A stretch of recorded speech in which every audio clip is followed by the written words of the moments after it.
Hi guys, bantu banje mbahaye ikaze no sitibero nk'ibisanzwe.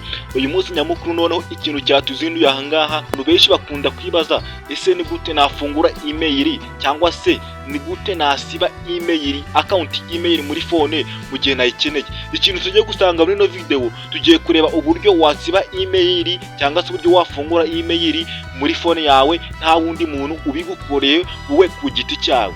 Ikintu cya mbere tugiye gukoraho rero, tugiye kuza ahangaha kuri app ya Gmail nk'ibisanzwe, ariho dukanda ahangaha kuri Gmail. Nitumara kuhakanda bari buze kuduha utuntu twinshi tugiye dutandukanye, biri buze guterwa na internet uri buze kuba ukoresha. Wowe uri kubona ukeneye ini videos, wakanda like, comment and share.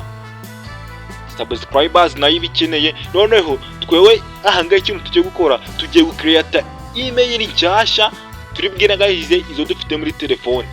Tugiye gucreate email nshyashya, noneho indi dite tuyitsibamo. Uri kubona ahangaha ku ruhande hari akamenyetso karimo email nafunguye kama, ubundi akesha hano nakunda kuba mafite ifoto.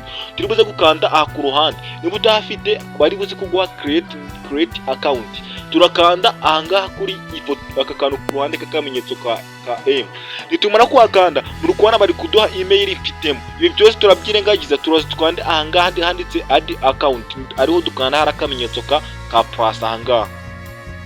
Nitumara kuhakanda turi buze gutegereza bitewe na internet dukoresha. Ahangaha bari kuduha ahantu dushaka kuyifunga, kuduhamo Yahoo Exchange and Office, bakaduha Oda, bakaduha Yahoo, bakaduha Outlook.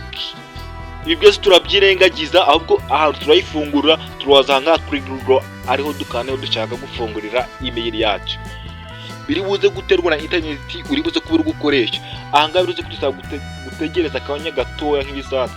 Niba ubona ino video wari uyikeneye, wakanda sub, like and comment, share. Niba hano ari na mugenzi wawe uyikeneye, niba ari ikindi kintu gishyashya cy'imanza waba ukeneye kutugukoreraho, wakandika muri comment. Wowe wakoze sabunda gushimiye, nawe utarayikora nagushishikariza kuyikora, ukiyunga kuri uyu muryango tukazamenya byinshi bigiye bitandukanye. Ahangaha bari kutwandikira use your Google account. This account will be added to device and available to other Google apps.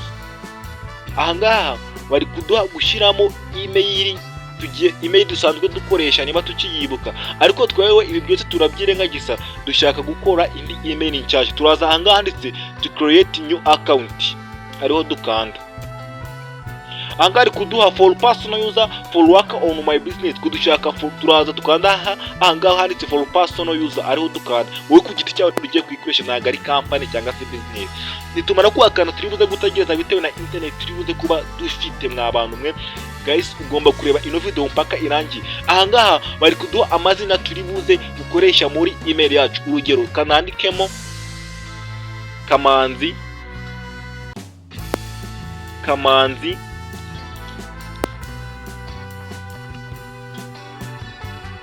Kamanzi, izina rya kabiri dushyiremo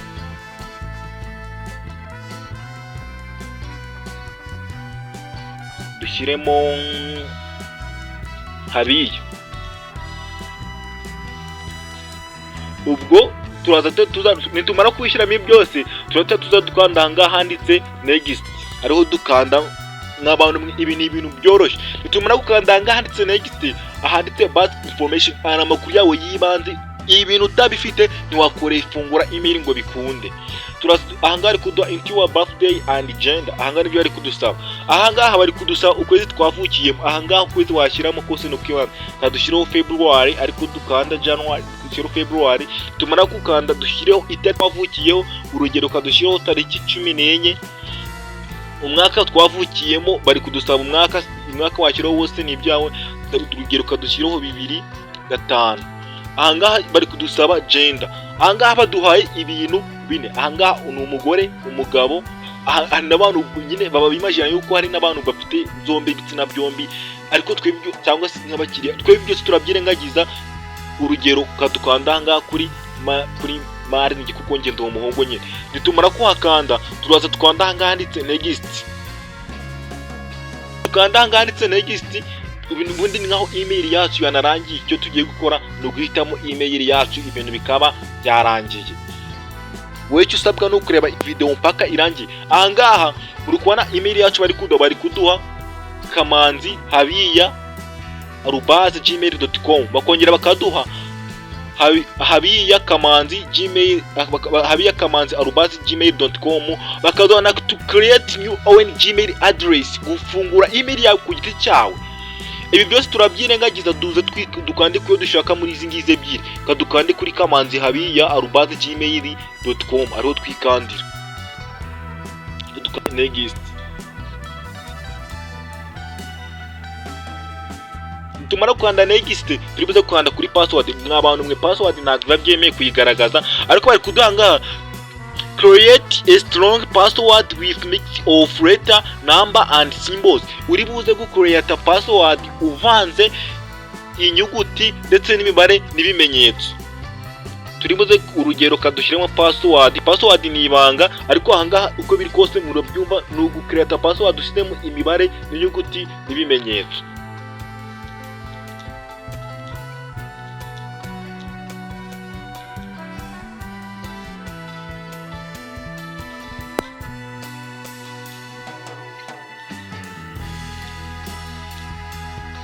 Tayari password yacu yarangiye. Numara kurangiza gushyiramo password, urakanda ahangaha handitse next. Numara gukanda next, uri buze gutegereza, biterwa na internet turimo gukoresha mwabantu mwe. Noneho iyi step nimara kurangira, ikintu turi buze guta tureba, tugiye guta tuza ku uburyo wasiba email muri telefone yawe, email account mu gihe utayikeneyemo. Noneho ibi byose byarangiye, twese tukanda ahangaha handitse next.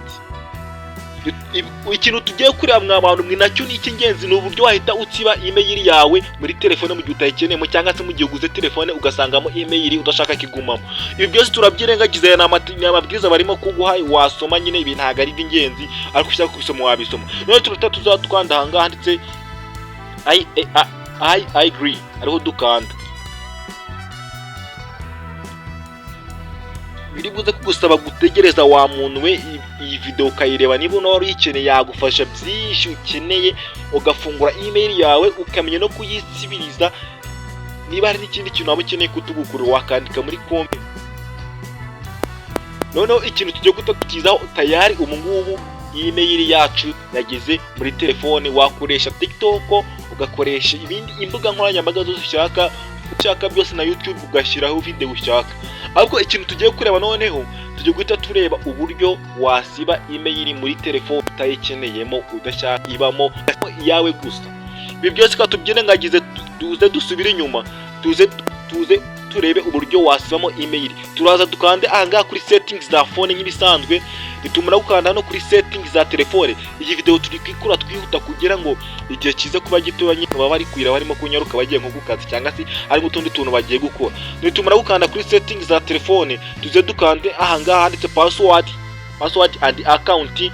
Aha munsi handitse ngo save password auto file sync account. Ibi byose niho turi buze gukanda.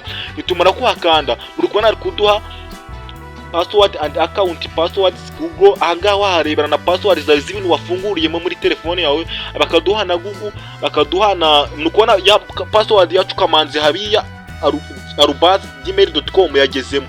Twebwe dushaka kugira ngo ive muri telefone burundu tuyitsibemo. Tureta tuza twande ahangaha kuri uko account twafunguye iyi email yacu tuhakande. Bari kuduha aha muri kubona bari kuduha kamanzi@gmail.com. muri kubona ahangaha bakongera kaduha Google account. Ibi byose turabyirengagiza, bakaduha na account sync. Ibi turonaho turetse tuza twande ahangaha remove account, niho turi buze gukanda. Noneho nitumira gukunda kuri remove account, mukone ibintu bari kuduha removing this account will delete or it is messages, contact and order that from the phone. Bari kuduha yego nango ya canceling cyangwa se ukomeza. Twe dushaka kugira ngo ive muri telefone, turakanda remove account. Tayari deja umungubu email yacu yamaje kuva muri telefone, hasigayemo email dukoresha yonyine imwe. Urukora yuko email yahisivamo. Niba ubona ino video wari uyikeneye, wakanda sub, like and comment, share. Wewe wakoze sub ndagushimiye, nawe utarayikora ndagushishikariza kuyikora. Bantu banje muraba agaciro kuri njyewe. Ciao ciao, imvura igwa nisubira.